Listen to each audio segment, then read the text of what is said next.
Let's embark on a journey to unveil 16th century Japan's economic landscape, province by province, all through the lens of Kokudaka.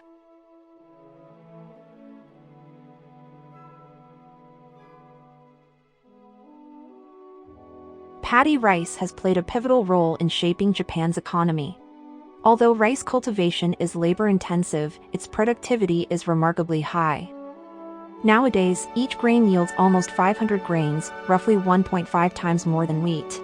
Plus, it is well-suited for monocropping, which involves cultivating a single crop on the same land year after year. It is tolerant of continuous cropping and can be harvested up to 3 times a year in warm climates like Southeast Asia. Therefore, the high yield of rice became the standard measurement of a region's productivity, giving rise to the concept of Kokudaka. However, not all regions can yield the same amount of rice due to various factors. Japan's geographical span from subtropical to subarctic regions means that different areas experience varying growing conditions. Moreover, the period around the 16th century, known as the Little Ice Age, is believed to have had a significant impact on the cultivation of rice, which is a subtropical crop. These geographical changes have contributed to regional disparities and further accentuated the division between those who govern and those who are governed. In this video, utilizing data from the Taiko Kenshi survey, we will analyze Japan's regional economic disparities in the 16th century in relation to geographic maps. When the survey was implemented, Japan consisted of central metropolitan areas and 7 circuits, serving as the foundation of its governance. Let's begin by examining the 5 metropolitan provinces collectively referred to as Kinai. Among them is Yamato Province, which has been a prosperous rice cultivation area since ancient times, yielding a Kokudaka of over 400,000 kokus. This area held Japan's former capitals including Kyoto, which housed political institutions centered around the Japanese Emperor, Tenno. In the west, there existed a circuit known as Saikaidō. This region has served as a link between Japan and the continent since prehistoric times. There was the Hakata port, a gateway to Japan, as well as Dazaifu, a local administrative institution responsible for handling diplomacy and military matters.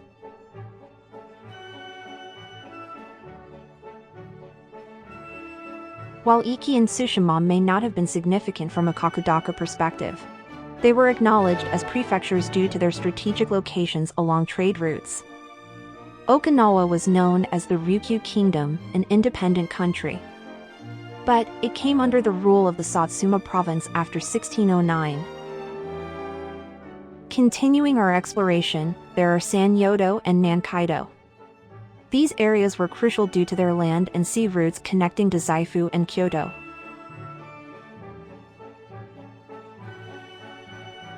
Over the 260 years of the Edo period, rice harvests doubled nationwide, thanks to technological innovation, the cultivation of new croplands, and the end of the Little Ice Age. Notably, in Nagato and Suo, production tripled in the resurvey conducted 260 years later, while in Tosa, it increased 5-fold over the same period. Speaking of Tosa, the practice of harvesting rice twice a year had developed in this province by the 20th century. Prior to that, multiple cropping, which involves growing 2 or more different crops on the same land during one year, was common in the warm region. Nevertheless, it's important to note that these secondary crops resulting from multiple cropping were typically not included in Kokudaka measurements. In other words, the actual harvest exceeded the figures represented by Kokudaka. As a side note, Nankaidō, known as the southbound circuit, is actually situated to the west of the capital.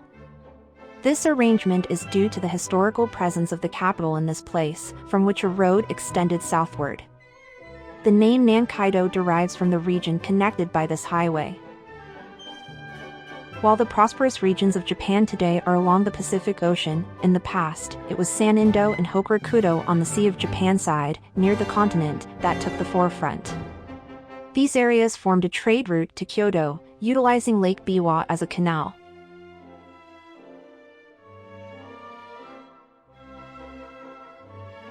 Echigo, renowned for its trading and rice production, saw its total Kokudaka triple in a resurvey conducted 260 years later. Additionally, the Iwami Silver Mine, responsible for 1/3 of the world's silver production at the time, had an impact on trade with China, Spain, Portugal, and the Netherlands. The establishment of shogunates, such as the Kamakura and Edo shogunates, aimed to exert control over eastern Japan on behalf of the royal court.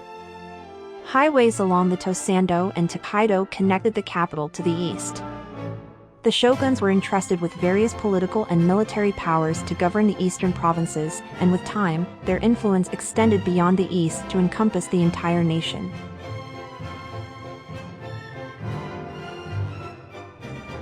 During the Edo period, significant development took place in the rural eastern provinces, which had the potential for expansion. A resurvey conducted 260 years later revealed that many regions had doubled their growth. Among these, Iwa province stands out, with its Kokudaka increasing remarkably by 5-fold. Ezo was not called Hokkaidō until 1869. This region was also governed by feudal lords known as daimyo. Despite having a Kokudaka value nearly zero, it thrived through a trade monopoly with the Ainu people. Therefore, Japan's total Kokudaka amounted to approximately 18 million kokus. Now, let's move on to the top 10 rankings. 10th place, Yamato Province, with 448,000 kokus. 9th place, Kozuke Province, with 496,000 kokus. 8th place, Echizen Province, with 499,000 kokus. 7th place, Hitachi Province, with 530,000 kokus. 6th place, Mino Province, with 540,000 kokus. 5th place, Ise Province, with 567,000 kokus. 4th place, Owari Province, with 571,000 kokus. 3rd place, Musashi Province, with 667,000 kokus. 2nd place, Omi Province, with 775,000 kokus. 1st place, Mutsu Province, with an impressive 1,672,000 kokus. You might have objections regarding Mutsu's Kokudaka. It is true that Mutsu's territory appears too large when compared to other regions. But, from another perspective, this reflects a region situated on the periphery, beyond the direct influence of central power. In time, the shoguns recognized these regions as opportunities to consolidate their authority. Analyzing a unifier, Oda Nobunaga's territorial transition through the lens of Kokudaka. In 1560, after winning the Battle of Okahazama and thwarting the Imagawa clan's invasion, Nobunaga's Kokudaka was 571,000 kokus. 8 years later, in 1568, he defeated his old adversary, the Saikaidō clan, and his Kokudaka rose to 1.1 million kokus, making him one of the top feudal lords. Relying on his economic power and overwhelming material advantage, he achieved many victories using tactics similar to American-style strategies. In 1575, around the Battle of Nagashino, he controlled about 4.3 million kokus. He held 6 of the top 10 provinces in Japan. In 1582, shortly before the Honnoji incident, his domain encompassed about 7.5 million kokus, solidifying his reputation as a unifier of Japan. It's true that Nobunaga's fiefs had higher Kokudaka figures, partly due to the mostly flat terrain.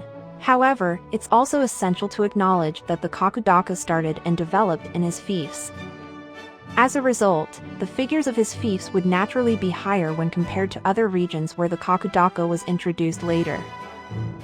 Back in 1575, the Takeda clan's territory, which was almost comparable in width to Nobunaga's domain, was about 1.3 million kokus, and its army strength was 32,500 men. While Nobunaga's army strength was 107,500 men.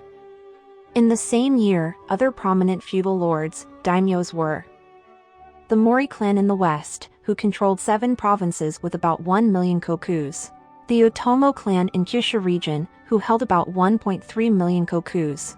The Uesugi clan in Echigo province, who held around 1 million kokus.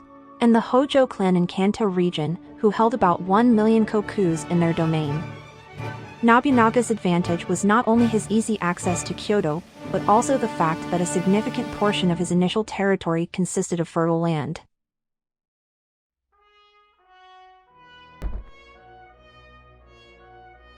help motivate us to make more videos by liking and subscribing. Thank you for watching.